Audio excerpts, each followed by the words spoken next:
Jaylin Sellers is down to four schools. This is per Joe Tipton. Shout out to Tipton Edits and On Three. Jaylin Sellers has narrowed his list to Cincinnati, Georgetown, Illinois, and Providence. Sellers was a big time scorer, big time shooter who only played 3 games this year because of an injury. And it was one of those weird ones where it was kind of ominous. Like when he went down at the beginning of the year, there was no information on when he was supposed to return. Some of the reports at the time, I remember writing up reports on this for Action Network, were that yeah, he's supposed to be back soon, and then soon just never came. And sometimes in the portal era, I'm not saying this is what happened, but sometimes guys end up making decisions that are better for their long-term future than trying to rush back and play through an injury. I think that's what happened with Sellers here. He just opted out of playing for UCF last season so that he would have this opportunity to go to the portal one more time. His junior year at UCF, he was sensational. 16 points a game.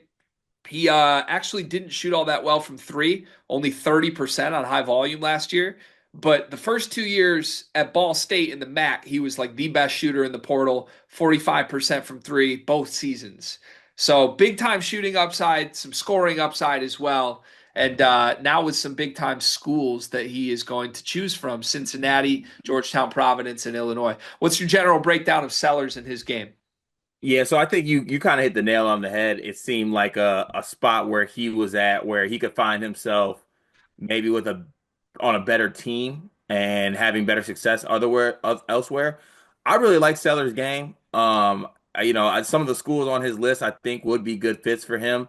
I just think that he's a guy who can, he's a lefty.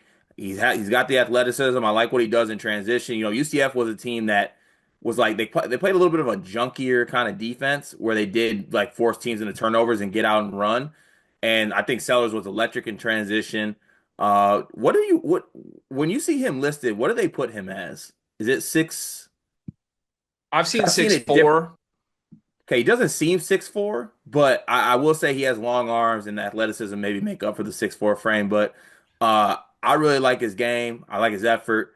Um, and I think UCF actually is probably hurt to lose a guy like this. It seems they're getting kind of cannibalized by the portal right now. Keyshawn Hall winning the other day as well. So yeah, I really like Jaylin Sellers' game. Yeah, I loved him a couple years ago when he first hit the portal from Ball State to UCF. I think Michigan threw him out as a target at the time, and Mhm. then he just ended up at UCF. But I remember really thinking he's like this prolific shooter that would be great wherever he went. That junior year at UCF, he just didn't make threes, but he did everything else that you wanted from him. And he has such a history of making threes on high volume that I don't think you worry about the shot at all. Stroke So looks good.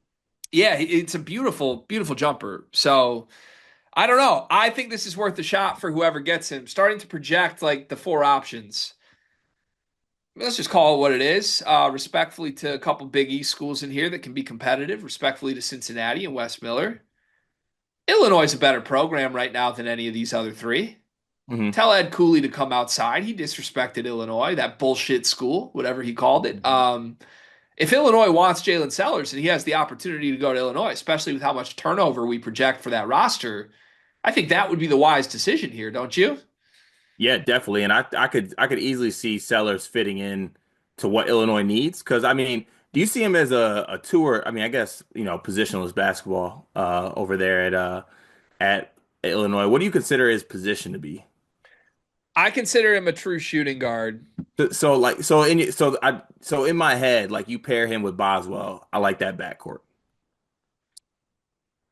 I wonder how much playmaking it has because it would really force Boz to be like the primary playmaking option, which is not Gotcha. how Illinois used him or wanted to use him this year, but might be better for him next year. I don't know. Yeah, I think so.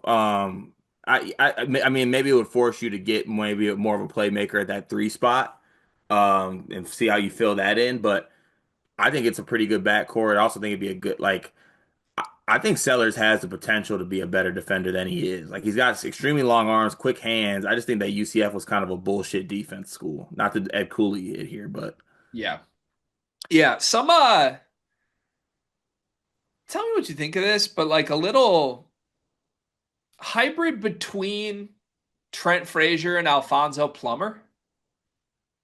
Like kind of a mix of both. He's not as tenacious, physical, doggy as Frazier was, and he's not as knockdown, prolific shooter as Plummer was, but somewhere in between the two is what I would say Sellers He's is. the he's the Trent Frazier of Alfonso Plumbers Yeah, of Quincy Guerrier's.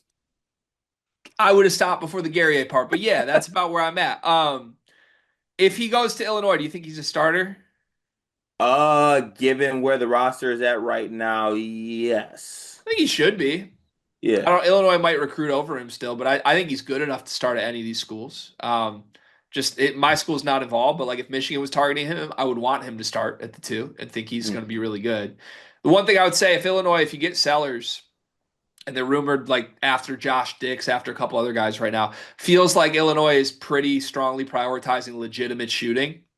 Like this mm. dude would have been the best shooter on the team last year, and I don't know. I feel like that's a good sign for Brad Underwood. Yeah. Also, yeah, I will say like you don't add him. I mean, he's not a non-shooter like you stated, and the shot looks good, and he's shown he can hit it. But you don't add this guy to a team. It's like, oh, I want to add him to a prolific shooting team. I want to be a team that launches threes. I got to add this guy. You don't think so? I mean, where do you? I don't think so. No, I don't consider him like a knockdown. Oh, I do. Maybe I'm off on that. Career 37% from three on 3.5 attempts. I mean, it really just, he shot 30% from three as a junior, but that was a complete anomaly from what he did the first two. Okay. I mean, yeah, you're probably right. So I don't know. I mean, good free throw shooter, 79% in his career, pretty high volume. Yeah, I don't Yeah. know.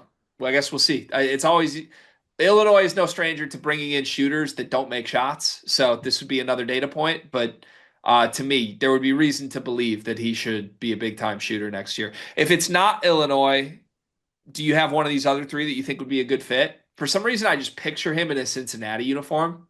Yeah, I could see it too. Also, Cincinnati is acquiring lefty buckets. They got a freshman coming in named Sean Abayev, who's Yeah. just like a 6'7" lefty bucket. I kind of just love attacking the lefty market if I'm Cincy. Also, Cincy's a team that couldn't score last season, so just get guys that can put the ball in the hoop. Yeah. Yeah. Okay. Call your shot. Where does he commit?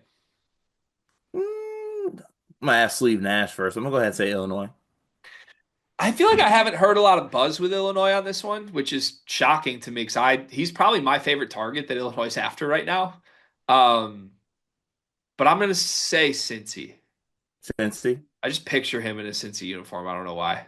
It kind of worked. It kind of seems like it He'll worked. he'll be a player I adore on like a 16 and 17 Cincinnati team. It is March, and that means that March Madness is upon us. And if you are looking for a place to play, Underdog Fantasy has you covered. Sign up and deposit using code SLEEPERS, that's code SLEEPERS, to receive up to $1,000 in bonus credit plus a free pick. Head over to Underdog Fantasy today and use promo code SLEEPERS to take advantage of this amazing offer.